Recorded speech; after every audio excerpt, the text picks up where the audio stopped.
Mm-hmm. Looking at the stream, connecting the software. Mm.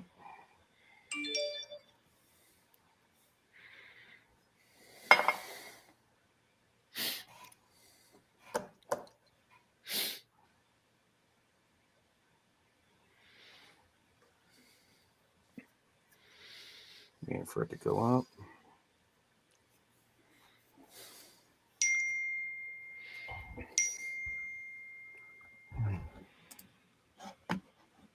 Uh-oh. Uh-oh. Yeah, my monitors are going nuts over here. Oh, no. All right, guys, let's do this thing.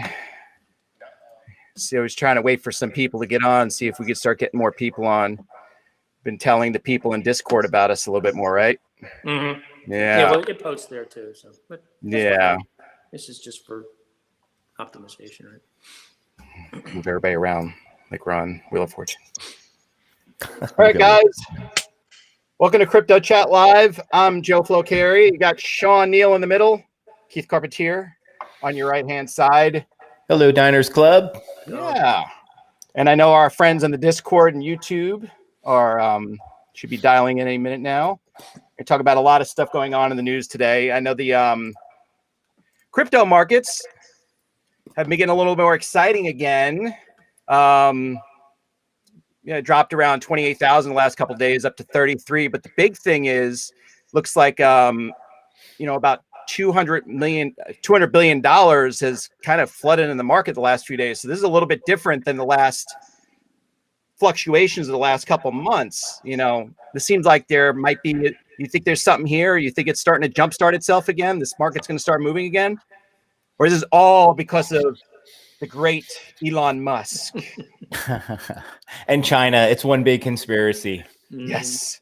What do you think, guys? It's smart money coming in, right? I mean, there's, a pretty sizable correction or consolidation, and now money is being deployed. The whole name of the game is buying low and selling high.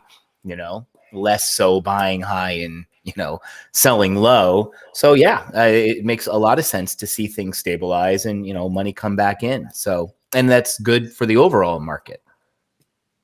Yeah, nothing really newsworthy either way. It's just I think the natural cycle, and I still think we're going to be range bound. Really, another 6 weeks. Yeah, the last couple of days, the 230 billion that's kind of been pushed into the market. You don't see like something's changed. No, I don't think there's any fundamentals. Nobody's coming up with an incredible use case. No regulation is being released that's surprising or anything. So I think it's just going to be. I think it's going to be more a season of adoption, right? People start to go back to work in the fall. The kids go back to school. Everybody starts thinking about where am I going to invest, because it's sell and may and go away, right? This is an age-old adage that really holds true. And whether it's equities or debt or crypto, I think too. Yeah, I think you're not going to see any action until late August. Yeah, until Puncraft gets back in the market. I mean, I think that's there you go. We need to have the go for it, Joe. No, he's here today. He's already, because we're on time today. We're starting to create a schedule for everybody. It helps out. Here at Puncraft, I think it's my fault. I finally had money to invest again last night. So I thought it was Elon Musk. It was Puncraft that. No. We need Joe. I think we need to come up with the Puncraft indicator. We start some market barometer. And thinking of that, let's go to Dynamo. Dynamo in the last couple days went up 400%. Somebody has jumped into Dynamo and spent some money. Check that out. We were at almost $1. Dynamo coin was almost at $1 in the last 24 hours. Down to about 89 cents. Yep. How do you feel about that? Great. I mean, of course, we like the vote of confidence, right? That people have see a future in the project, and let's not just take this completely out of proportion, though, right? It was really because it's so thinly traded. Yeah. It only took a few $1,000s to make this multiple happen. but I think this is, this is an early indicator of things to come. So yeah, it's a great. You take your wins where you can. Yeah, you celebrate, you take the victory lap when you do, and the markets, move the way the markets move. But to reinforce and to echo Sean's point, Warren Buffett's a big believer in, buying the project and the management team, not necessarily the stock. And I would agree with Sean that right now, it's a huge vote of confidence for the project and the management team. And again, launching in May, in a few scant months, that's a pretty impressive run up from 10 cents. Yeah, we're actually on our 2-month anniversary right here, June 23rd, May 23rd. So EAP 1559 is coming up. As a miner, I am a little upset about this. We're worried about it, even though I know it doesn't shut down mining until probably ETH 2.0 comes out in 2022, or it's always being pushed back. But there's a lot of speculation. Is it going to hurt mining? Is it going to reduce the gas fees? And the price going to go up? Price going to go down because of there's a lot of things. What do you think? So much misinformation around this thing, and it's so contentious. I actually made a post on Reddit today, critical of 1559 because of the centralization that Ethereum has between the two companies, the Ethereum Foundation and Consensus. Basically, those are the only two companies that drive the agenda. And we've talked about that before. But, I made a post today that was critical of 1559, and I made it in the Ethereum mining subreddit. And really just trying to remind people that, there is an option that we don't have to follow this upgrade, that if all the miners band together and don't upgrade the software, then it doesn't happen. Not sure about the chance of that, but it's really the mining pools, because nobody solo mines, right? It's all mining pools. Mm-hmm. So it's kind of interesting. I didn't do it just because it's a friendly forum. I posted it because I wanted to remind people that there is an option. And you can't believe the amount of negative comments that I got. And all I did was highlight what was in the EIP, and the fact that it's really not even needed anymore, right? There's no congestion on Ethereum.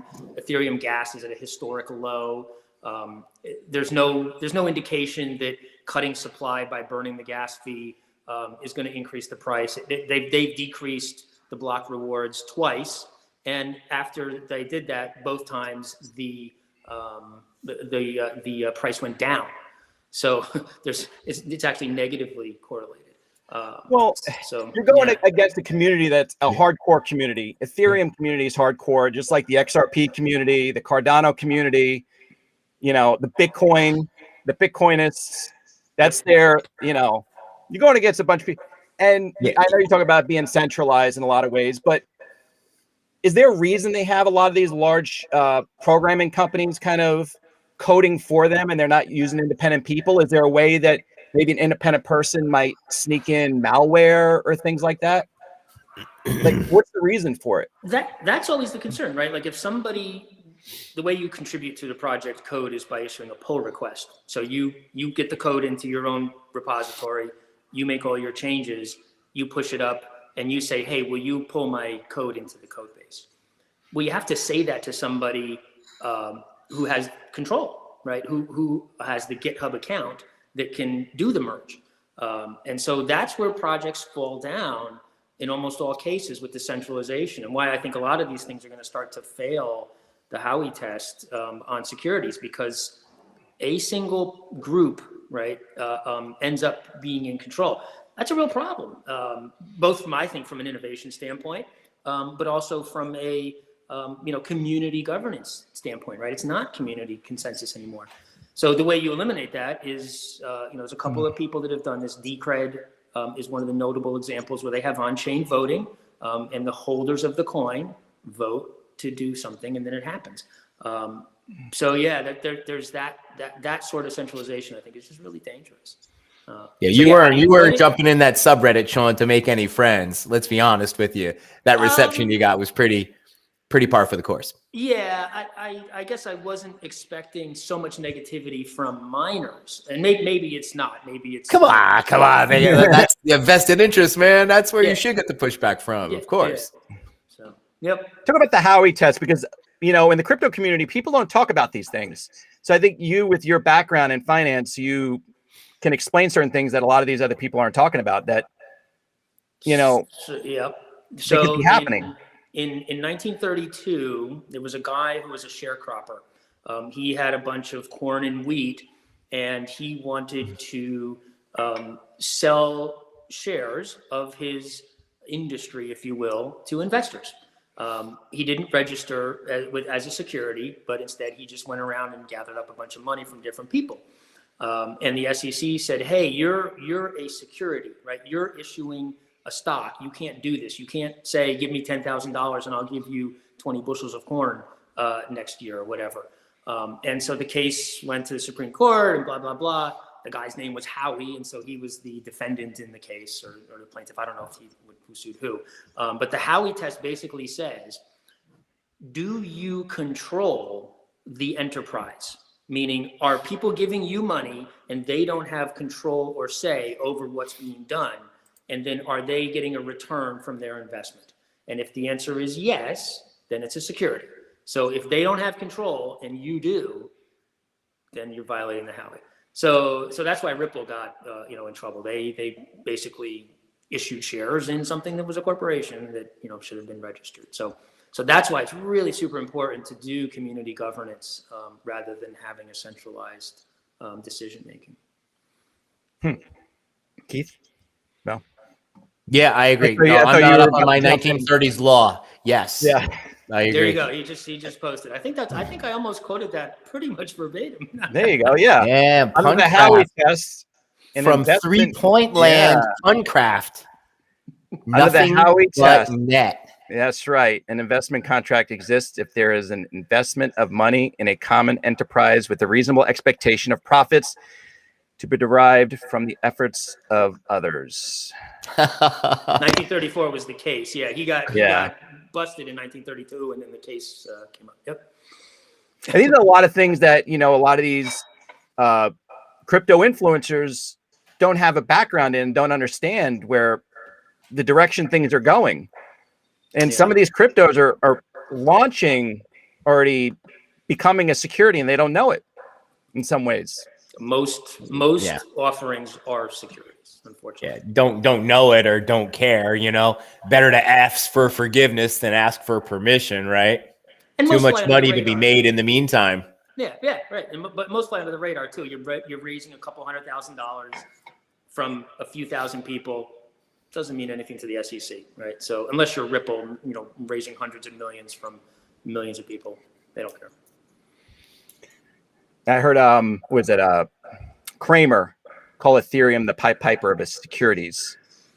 It just takes Elon Musk or something like that to say something, and everybody follows. And he said as soon as it goes up 20%, he's selling half his Ethereum. Paper hands. That's fine. Yeah. We don't need them. Well, that's more a commentary on Musk, right, Joe? I mean, that's more a commentary on Elon Musk than Ethereum per se, right?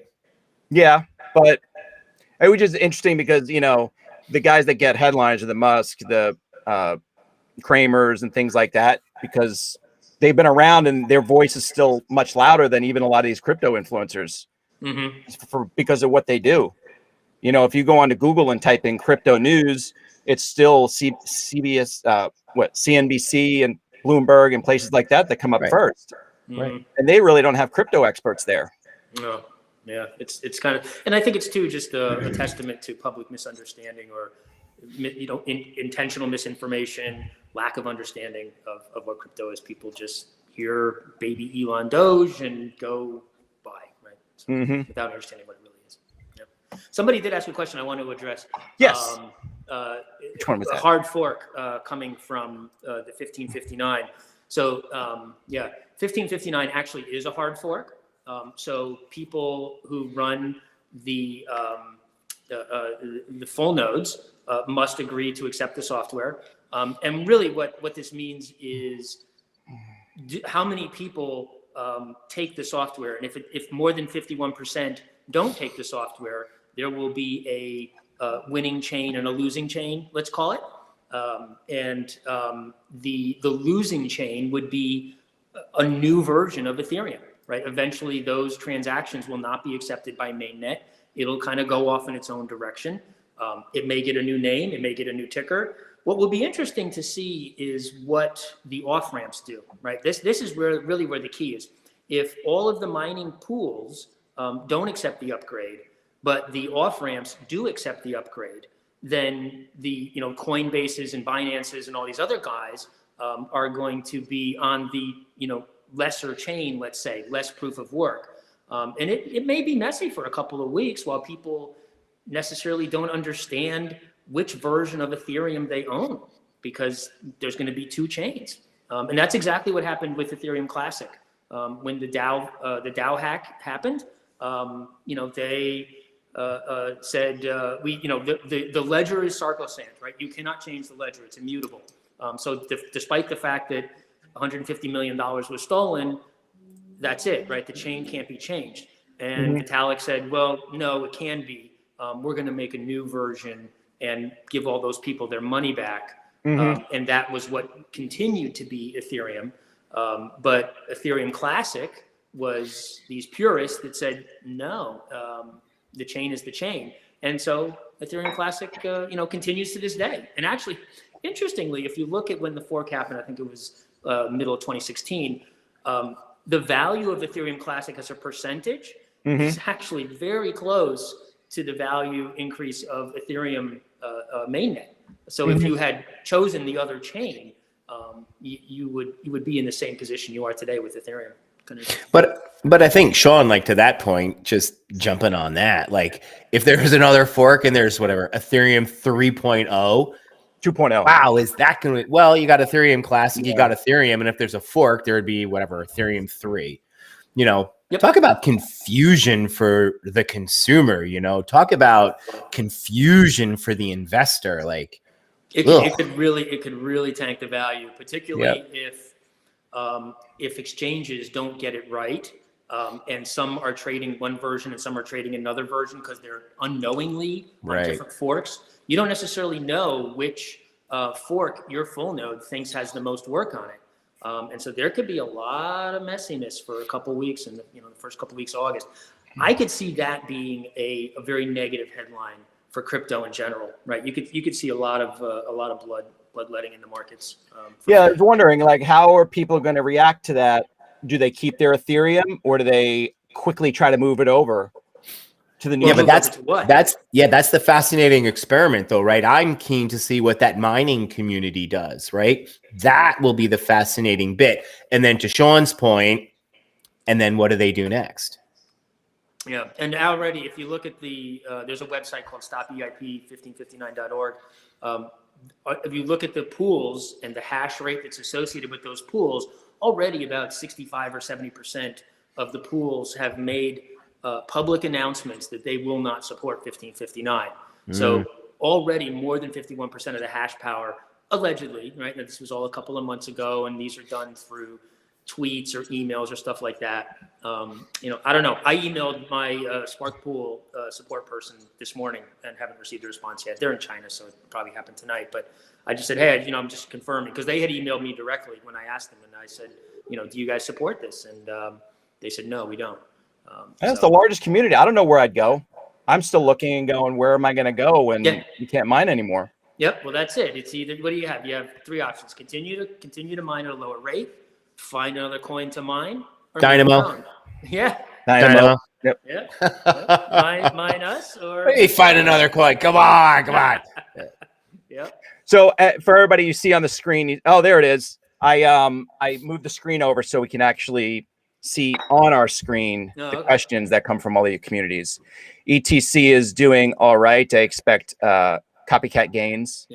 Yeah, I'll agree with that. And matter of fact, I've jumped in. I've noticed with these bounces, the 5% bounces that right now we're going 5 to 10%. I've actually started picking up Aave because I'll watch it go up. I picked it up at $200. It went to 306. It's around 280 right now. You get a lot bigger gains by going with some of these on the chain. Yep. I agree. Yeah, and I think somebody just said it now. You know, the reality is, you know, if the vote goes through, and you know the mining community, you know, is casting asunder for, you know, where to dedicate their hash power, I wonder what percentage switches over to Ethereum Classic. Yeah, the next most profitable one for AMD cards is Raven. I'm not sure that the liquidity is there to absorb, so you may see, you know, a drop there, but it's supply and demand, right? You just, you know, a bunch of people move there, and then it kind of drops, and then a bunch of people will go to something like Algorand or you know, one of these other ones that's mineable. But yeah, Ethereum Classic is about, so it's kind of like Ethereum is $1, let's say $1 per hour. Then Raven is about 50 cents per hour. Ethereum Classic is about 30 cents per hour. That's kind of the ladder of profitability for AMD cards. I don't know what NVIDIA is, but yeah. They also could play games on ETC. I've seen them talk about burning the supply, etc. The governance is no better on Ethereum Classic than Ethereum. But they fixed that issue, even though there is somebody out there that owns 51% in a wallet. Yeah. Right? They don't know who that person is, and he could dump it one day. Maybe it's Sean. Let's start that rumor. Yeah, rumor. Let's see. Let's go on to the next story with NFTs. The world of NFTs. The legal world has got to catch up with the EFT world. You know, there's going to be a lot of illegal issues. What was it in here in Bloomberg Law? They're talking about what copyright lawyers need to know about NFTs. And what are the legal issues when they're seeing some of these NFTs selling for millions of dollars? What are the legal issues that already exist and they don't know about, and the laws haven't caught up yet? Yeah, I think this is something that definitely needs to be addressed soon, and unfortunately probably won't be until, you know, there's some substantive case law that comes out, because it's not something you can really legislate. The issue here is that when you buy a physical thing, you de facto have some right to resell it. So if I buy a painting, you know, part of that transaction means I can resell it. Well, the way digital copyright law works today, that law, the original purchase doctrine, does not apply. So if I buy a copy of Mario Kart, I don't have the right to resell that, right? That has to be expressly given in the agreement. And so it's unclear how the original sale doctrine is going to apply to NFTs. But I think what you could see is somebody making a piece of artwork, selling it, and then that original person just making a copy and selling it again. You know, there's nothing really prohibiting anybody from, let's say, changing one pixel in the picture, right? It's substantively the same, but it's just slightly different, and then selling it again. So these kind of things have to start to get worked out.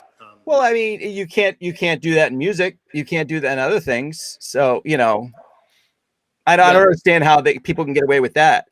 Because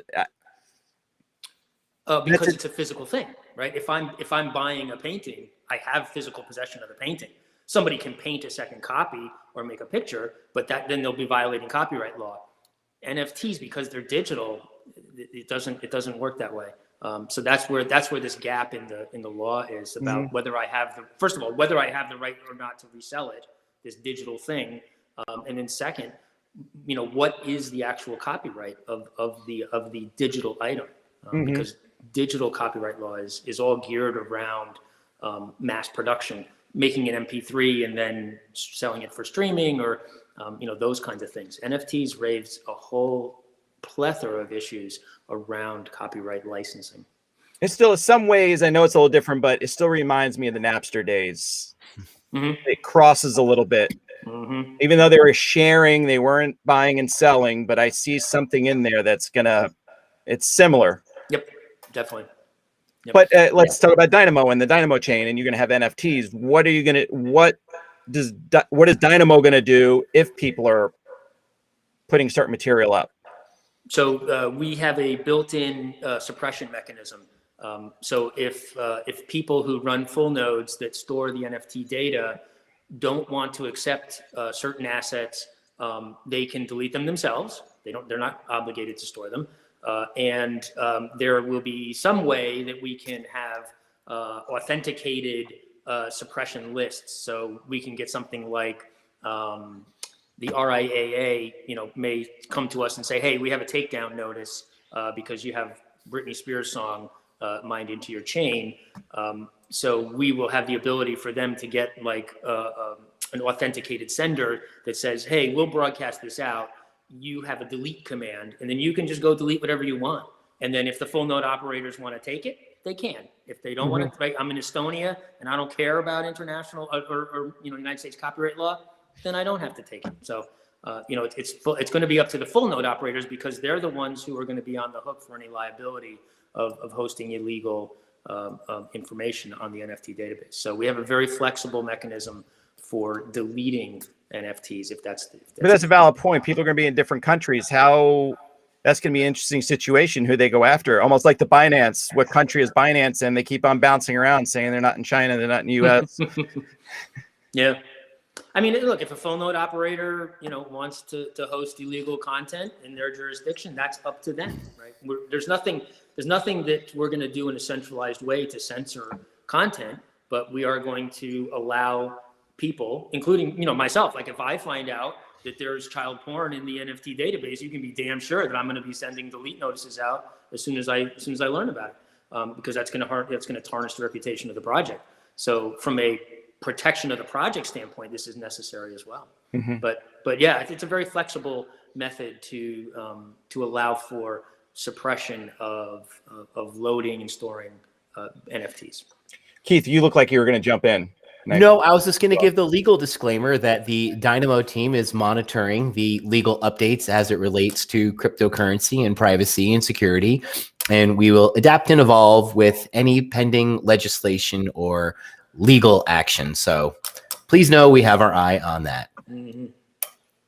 Let's go into another subject, which is near and dear to Sean's heart, and that is bring on the gaming. I'm looking for that story. It's the Slippery, best game of slippery all. love, smooth love. Yeah, smooth love, Potion Games. Number 9. And in any other world, you'd wonder what site am I going to? Smooth Love Potion Games. So you can mine this by playing a game. And you're loving this because this is going to be the future. This is what's going to bring crypto mainstream. One of the few ways, right? Yep. Yeah. Later, pun. No, yeah. Yep. We're gonna plug him when he's shortly here. I think there's so many easy roads on this. No regulation really. No sort of legal implications or liabilities. Very low bar to entry. Commercial enterprise not going to be super involved in this. So just a lot of easy roads to crypto and gaming. So yeah, and it's like people do this. There's tons and tons of gamers. So it's a mass adoption thing. So yeah, really cool. And it's on Axie Infinity in the last few days. They've really jumped 131% in the last 3 days. Yeah, it's hot right now. The blockchain project is Pokemon-like game where players adopt and breed digital pets. I love it. And they're saying that you can average, I don't know, $40 or $50 a day playing this game, which, to you and I, doesn't mean a whole lot. But when you look at the incomes in developing countries, particularly with corrupt governments, this is something that's a game changer for these people, right? I think the Philippines is this like the first or second most user, highest number of users of this game, because $50 a day is a working wage, and then people don't even mine that much in ETH a day or mine that much in other currency, even though they're not having to physically play the game or physically watch it mined. The other thing that's interesting about this is that you you pay money or coins, right? You pay the Smooth Love Potion currency to buy the thing that you then use to make money. So it's almost like a capital investment. You pay $100 and then you make $50 a day or whatever it is. So it creates this cyclic market of people that are continually buying and consuming it. So yeah, I love this idea. Definitely something I want to do. I'm more of an MMO kind of person, so I sort of envision like a 3D world, fantasy theme where you can do quests and do resource gathering and crafting and things like that to earn coin. But I would think something like having a subscription, so you pay 15 Dynamo a month to play the game, and then you have the ability to earn Dynamo while you're playing the game. And the more dedicated you are, the more you make. So would that be, because so many people do it on their phones now, would that be app form or on a desktop? Most MMOs are desktop. I think the problem with phone games is you're going to be limited to things like a Pokemon, where it's a quick thing. I'm on the subway for 15 minutes and I want to grab a quick game. MMOs are much more longer play duration, 3 or 4 hours at a clip. So, but yeah, we could do mobile games too. Absolutely. I'm trying to go over to Keith's story that is close to Keith because he's in that retail world. Woohoo! And that is how tech firms are, how retail is going to be affected very soon with crypto. And I'm just going to let Keith go into this because this is his wheelhouse. This is what you do. Yeah, man. No, so I funnily enough, before we jump into that, before we got on the live stream, I read a headline that Amazon itself just put out a senior level job posting for a cryptocurrency specialist, a blockchain specialist. And I thought that was pretty noteworthy and powerful coming from the 800-pound gorilla, in the centralized retail space, that they actually have, recognition and understanding that, they need to, dip their toe in the water in a meaningful way, a senior management way. It kind of does indicate that, they see the necessity to get on board with this and understand, what's coming in the blockchain space. So I thought that was pretty fascinating. And that was just moments before we all got on board here. But yeah, within, crypto and retail, it is so new. We do work with a lot of big retailers, and some of them have rather sophisticated, cryptocurrency mining operations. I think, Joe, you and I were talking about a large retailer in the southeastern United States that has a rather large crypto mining facility. Yeah, in their warehouse. In their warehouse. Rows of it, all the way up to the ceiling. But I think a lot of these guys are leveraging it kind of for back of the house, financial reasons, and they really haven't figured out how to leverage it for the front of the house, how to engage the customer, or what role could it play within the retail ecosystem.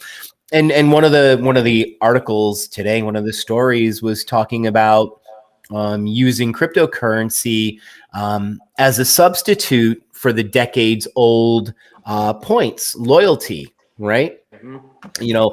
Points has been synonymous with loyalty schemes, across the whole spectrum, well, not only of retail, but of like travel and leisure.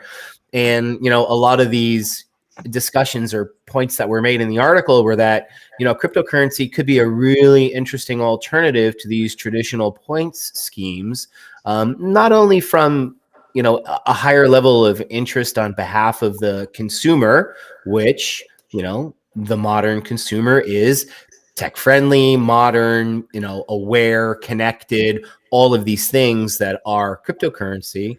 They talked about, some of the advantages from an accounting standpoint, as points, traditional points are kept on the books with all these guys as a liability, cryptocurrency perhaps could be offloaded and not kept on the books as a liability from an accounting perspective. And then also, Sean, just free thinking here, spitballing. Like, I wonder if there are opportunities with Dynamo to somehow play a role within this loyalty space? I know Joe and I have had offline conversations about perhaps reinventing, the whole notion of loyalty schemes and loyalty programs within retail specifically and beyond. But it's definitely something that we should consider. And I know we've talked about, but what do you think some of the opportunities are? Is it something that we could find a home to do it in a safe, secure, trustless way? Mm-hmm. Yeah, I think so. I think you have a couple opportunities. One is just accepting payment, right? So Walmart now accepting Ethereum, right? Like you could, Yeah. I could see that headline in the next 1 to 2 years, right? Like Starbucks, Ulta, yeah, they're all looking at that. Yep. So I think you're going to see mass adoption of crypto as a payment. Now it's only going to be the top 10 or whatever of market cap stable price, because you're taking on a ton of FX risk as soon as you do that, right? Unless you spot trade that out. So. And I thought we were talking too, Sean, relative to the transaction speed. I mean, is it to the point yet where, I know Starbucks is looking to do it, but I think it's through an intermediary, a third party company. Mm-hmm. Again, you were talking about, a latte or a mochaccino, Mm-hmm. I didn't think the transaction speeds were there yet. No, these would all be layer 2 solutions, which is, just it's a facilitation of payment rather than actually using the blockchain for what it's meant to be used for, doing transactions, because it's still too slow and too expensive. It's Mm-hmm. costs $7 to transfer Ethereum, right? So you're not going to buy a $2 latte with Ethereum. Yeah, you're gonna have to go third party like PayPal. You don't really own the Bitcoin, but you just bought $500 in Bitcoin, and that's how they're making the transaction. Just like, what is it? El Salvador and those countries are going to do. The person's not going to actually have the keys. Right. No, it wouldn't be on chain. It would be through a layer 2 centralized solution. But there are some currencies that are designed. Dash is one of them. Ethereum Classic even has a very low fee. So some of these other chains, some of these other coins could be used for actual payment. I don't know if the market caps are big enough and they're stable enough to yet be adopted, but I think you will see that. Just from a pure transaction standpoint, I can see retail adopting crypto in mass in the next 18 months or so. But separately, I was going to say, I think you're going to see the use of either NFTs or sidechain solutions for things like coupons, right? Coupons are super easy, and it stops and there's already tons of digital coupons out there. So having that kind of thing on chain, I think would make a lot of sense. And then, like you said, the loyalty stuff, having those points accumulate in an NFT wallet or something like that, and maybe even having transferable points where it's between multiple loyalty programs, so shared things like that. I could see too, but you need a chain that has NFTs and smart contract capability for that kind of thing. And these companies are not going to have a staff create their own chain. They're going to be using somebody else's chain. They're not going to spend the money and the resources to create it. You're not going to stay in countries that are going to create their own chains. Mm-hmm. They're not going to, this XRP world that thinks, the US is going to use like the United States is not going to make their own chain, but the retail companies are going to make their own chains, or they're not going to make their own chains. They're going to use somebody else's. They might. I don't know. I can see Walmart making the Walmart token, right? I mean, that's possible. A token, but not a coin. Like they're going to go off somebody else. I could see them. I mean, some of the bigger guys, it may, the scale might make sense where they wouldn't want to use someone else's and they could just make their own coin.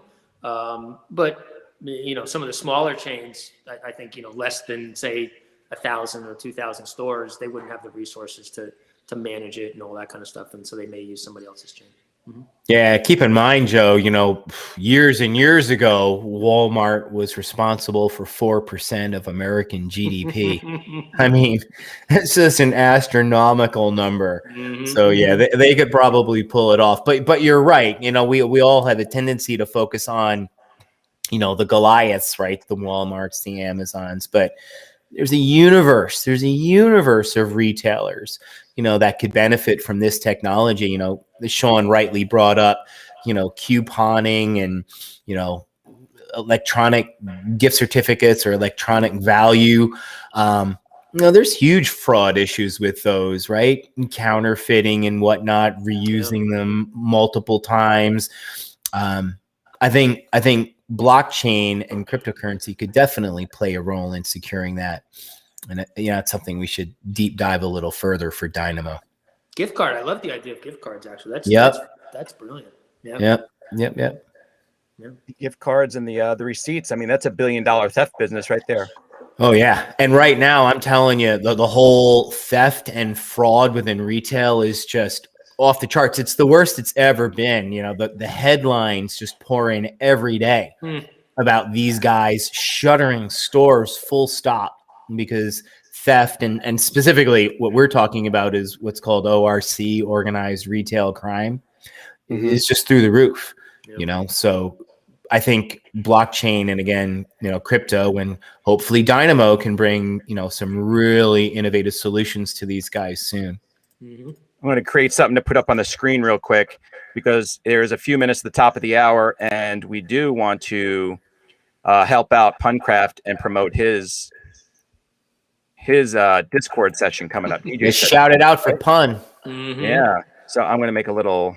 I didn't get my studio set up yet. I got all the stuff down in the basement, but I don't have the amp plugged in yet. So I don't know. I might build it. I could play acoustically maybe. Nice. Yeah, we're going to have a jam session one night. Except Keith and I don't know how to play anything. Puncraft. I was going to put a lower third up. Sean. What are you drinking tonight, Sean? What are you doing? What are you whining with? It's a wine called Textbook. One of our friends gave it to us when I had a sleepover with a couple of my daughter's friends, and she gave it to us as a gift. It's okay. It's like kind of dry. It's a Cabernet. I don't know. It's okay. Yeah. All right, Sean. I'll let you do the honors. There we go. Puncraft. Promote Puncraft's. He's got a DJ session coming up in a few minutes. Yeah, actually, I missed it last week, so I'm not quite sure what it's about. But I did promise him that I would be there this week, and I didn't promise, but I said I'd try real hard to play some music. Unfortunately, I just didn't get my studio quite set up yet, so I maybe play acoustic. We'll see, but yeah, have a good time. So everybody should get it. Yeah, Sean was the only one to. This is Wine and Dine Friday, and Sean was the only one to bring wine. I'm on antibiotics, man. Yeah, I'm having a nice coffee. Right. Yeah. All right. Well, we're a few minutes to the top of the hour. Nothing's going on in the crypto markets. Nothing exciting. Yep. Just hovering right around 33,000 Bitcoin, Ethereum. Talking about the whole Ethereum thing. When I found out Keith bought Ethereum Classic, I was like, what are you doing? And then 2 days later, he looked like a genius. That's right. But talk about that. Clock is right. Twice. Talk about that, Keith. One of the reasons you ended up buying Ethereum Classic, and it could have been right, is that people might have mistaked. And that might be an upcoming thing that happens for other people when they have more Ethereum chains. Yeah, I mean, look, we talked about it, and yeah, there's like a little bit of truth. It wasn't the main driving reason, but yes, indeed, it happens all the time in the stock market. If there's a ticker symbol that looks somewhat similar to something that you're interested in, there's commingled buying all the time. So yes, it's very common. And in the world of crypto, where things in and of itself are so new and unfamiliar, yes, indeed, when Ethereum was having a phenomenal tear, I did reason that there would be certain buyers that would be confused and inadvertently buy ETC, helping to supply demand dynamics, drive it up. And I got to tell you, you look at those early days, it went from, it's like 10x within like 30 days. It was mind-boggling for no reason. It's crazy. For absolutely no reason. Well, I mean, look, it is what it is. It's Ethereum. It's a fine product. And great. And again, I have Ethereum Classic. Yep. And part of Keith's thesis again is that indeed it may pick up some of the Ethereum mining community. because, you know, Classics made no overtures to get rid of the mining community. And, you know, Ethereum, I mean, this has been coming up for a while now. And yes, it does get delayed. But I think sooner or later, some people are going to say, you know, I'm just going to kind of cut bait now and switch. So, yeah, my thought process is ETC, you know, has some legs to it, but we'll see. Yeah, I agree. I don't know, that's the thing is I was watching all those influencers, reading for myself, but also watching all these influencers, and I got scared and was like, I'm not doing it. I'm not going to touch it. And that's the problem of listening to a lot of these different people and not doing your own homework sometimes. Yeah, man. I mean, come on. Like, there are so many influencers out there. Then you ever press pause and say, like, what the hell do you really know? You know, what is your street cred? I realize, you know, you got a great following and you're rather charismatic and charming and really amped up and passionate, but like, who has a crystal ball? You know, how do you know? So we're about 50 minutes in, and we have about 12 people watching. It's a big show, but not pun. It was 11. It was 13 when we had pun. No, I'm saying we have a good amount. We're growing. Yep, we are growing. Yeah, actually, we should. He's got to hop and get on his little thing there. Okay, cool. You guys want to? Yeah, and then we'll wind it down, and then I think we should have some really good announcements, some really big announcements for the diner community on Monday. Yeah, Monday's going to be a big day. Yep. Oh, it is. Teaser. Okay, give us a little teasers. What's going to happen with DynamoCoin on Monday? No teasers. Just something big. I don't want to jinx it. Not jinxing it. Okay. Yeah. All right. Just teasing, no jinxing. Okay. You don't want to delay it like Ethereum 18 times. Right. Exactly. Yeah, I already have, but yeah. We'll make it 19. All right, guys. Well, it seems like nobody else has any questions. I'm going to shut it down from now. Everybody say your goodbyes, and we'll see you guys Monday at 8. Cool. Sounds good. Later, diners. Bye.